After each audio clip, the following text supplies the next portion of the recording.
Oh, it is a Friday, and what a show it is. The hero of last night, Kirk Cousins in the NFL, stopping by our show later this hour.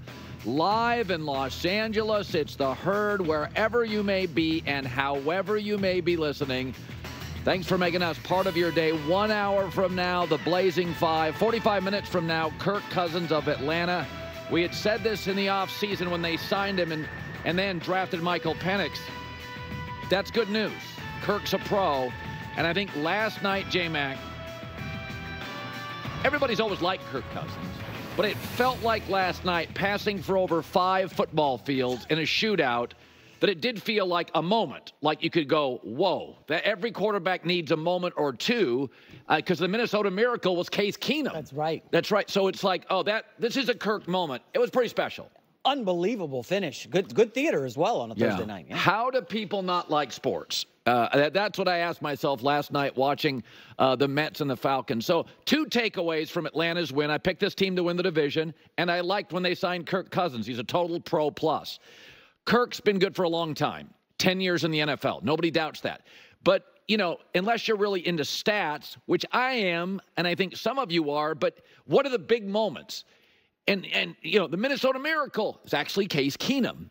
And so do people know that he has 15 game-winning drives in the last 4 years? Not only is that most in the NFL, including Mahomes, that's 4 more than any other quarterback. He also has the greatest comeback in league history for a quarterback, 33 points. He's also the first player in NFL history after last night to have 450-yard passing games for 3 different franchises. Reputations are earned, however, and early in his career, Kirk had a reputation that he would get in standalone or primetime games, he would get tight and a little anxious. By the way, that was Peyton Manning's reputation for years in the NFL. First 4 or 5 years, Peyton Manning and Kirk Cousins. Smart guys, detailed, very precise, very regimented. And if you could get them off their game a little bit, it's a long game. You have to sit around in the hotel at night. Maybe it was that. It got them off their game. I don't know exactly what it was. Maybe I can ask Kirk later this hour. But whatever it was, Peyton Manning eventually broke out of it and was beating Brady at the end. And Kirk Cousins has the last several years broken out of that. And last night, just think about this. Think how long a football field is. He passed for over 5 of them. It was an all-time performance. And by the way, his teammates let him down a little bit. Now, they made great plays, missed a couple field goals, a Darnell Mooney drop with 6 minutes left. Like, if they lose the game, he was wide open. That wasn't on Captain Kirk. But he has officially graduated to clutch quarterback class in this league. We know Mahomes is in it. You know, now we still don't know if Lamar Jackson's in it. We know Brady was in it. We know guys that are good in the clutch. Officially, Kirk Cousins, like Peyton Manning, took him a few years. He's graduated. And I'll tell you that last night, a minute 14, no timeouts. Driving down, spiking the ball was a master's class. And I'm here to tell you, 75% of the quarterbacks in the NFL can't do that. I mean, I've watched the Cowboys and Dak's a good quarterback, butcher the clock. That last drive, there are not 12 guys on the face of the earth that can do that. Between the quarterbacking with Cousins and look at the efficiency, that is a well-schooled team. Between the coaching in Atlanta and Kirk Cousins, I mean, we all know, we all watch every weekend teams that butcher the clock. That is literally GOAT stuff. That's Brady. That's Manning. That's Mahomes. The referee pirouettes through, puts the ball down. They spike it with 1 second. That is so much hard. These rookie quarterbacks, they can have good Sundays. They're not doing that.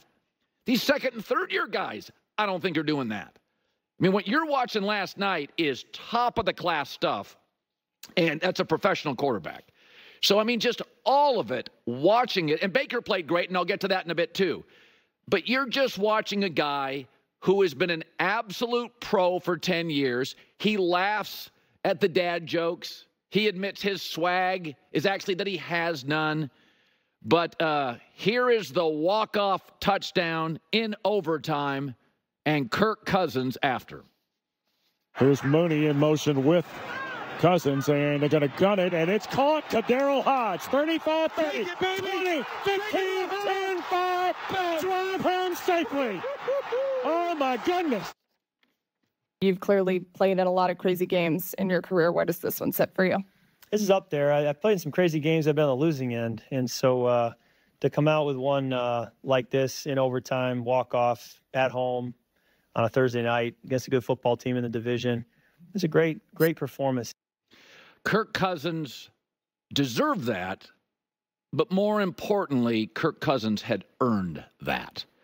He has officially passed Joe Montana in passing yards and passing touchdowns. The anti-swag guy, later in the hour. What a moment. What a game. A standalone game. Head of the class. All right. Mets, what a night it was in sports.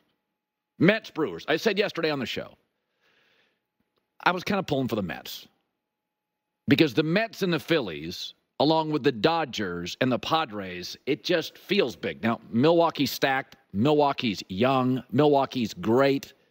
And that leaves a mark, that loss. But so here you go with Pete Alonso. And Pete Alonso is the classic power hitter. Great at the home run derby, big bombs, lots of strikeouts.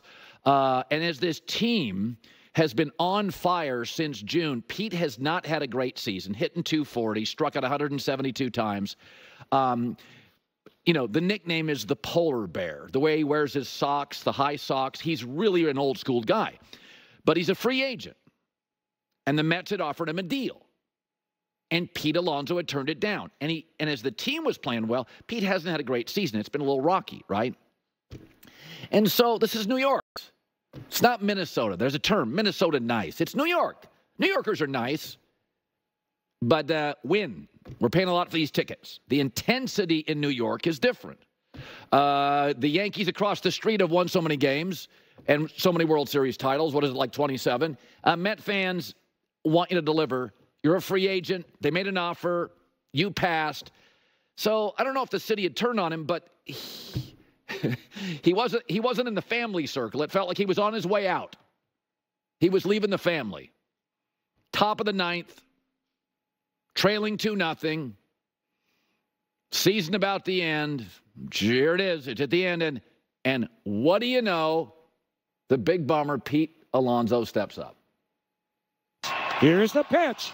Swinging a fly ball to right field. Pretty well hit. Freeland back at the wall. He jumps. It's gone. He did it. He did it. Pete Alonso with the most memorable home run of his career.